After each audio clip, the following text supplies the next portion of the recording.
We're glad to have you back. If you're just joining us, you're watching TVC Breakfast, and we're live from our Abuja studio. And we've been talking about, efforts in asset recovery and how they're being monitored and utilized. And our guest is David Ugolor.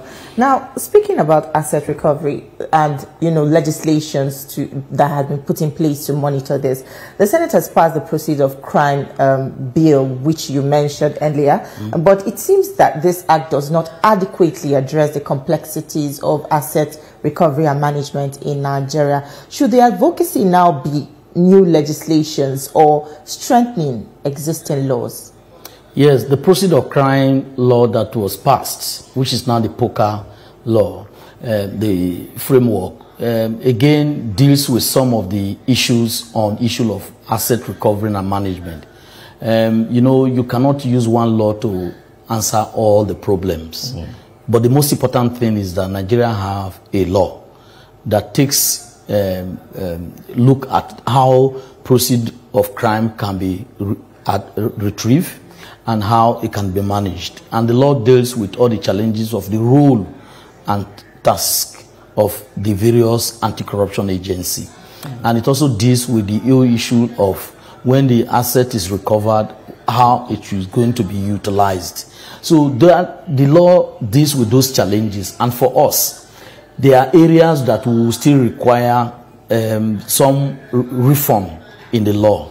And there is a move. And that's part of the call yesterday from the Civil Society Pre-Summit, and that we need to amend this law.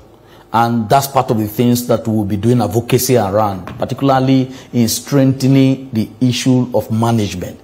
Just the instance I gave a while ago that EFCC might not have capacity to manage a hotel that is seized from somebody who committed a crime, particularly politically exposed person, or other kind of asset. Or, for example, when you have a ship carrying, a vessel carrying an oil, crude oil, you don't expect EFCC. I remember as a member of the former Presidential Committee on Asset Recovery, we were in the sea to inspect some of these ships that were seized from people who came into the country to steal crude oil.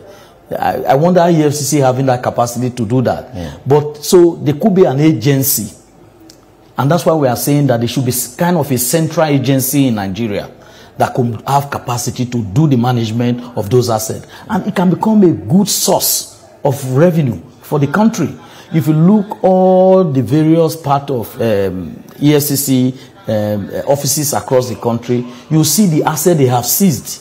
And some of these vehicles are expensive vehicles. I remember as a member of the Presidential Committee, we went to Lagos to inspect the dump ground where EFCC had their vehicle. We shed tears. Even the ones seized from Desiani, expensive cars, they were just decaying. And that was money. So, but because you can't blame EFCC. They have so much in their hand to carry out investigation, to carry out prosecution. That's a huge, enormous responsibility. But they also need to have a capacity to see how assets seized from these people who commit this crime are put to proper use, particularly the vehicles, the assets. So that aspect of management, we need a central agency that can manage this asset, and then they become, and that's the kind of thing that we see in Kenya. And so there are lessons to draw from Kenya, there are lessons to draw from the United States. And so those are the way to move forward in improving the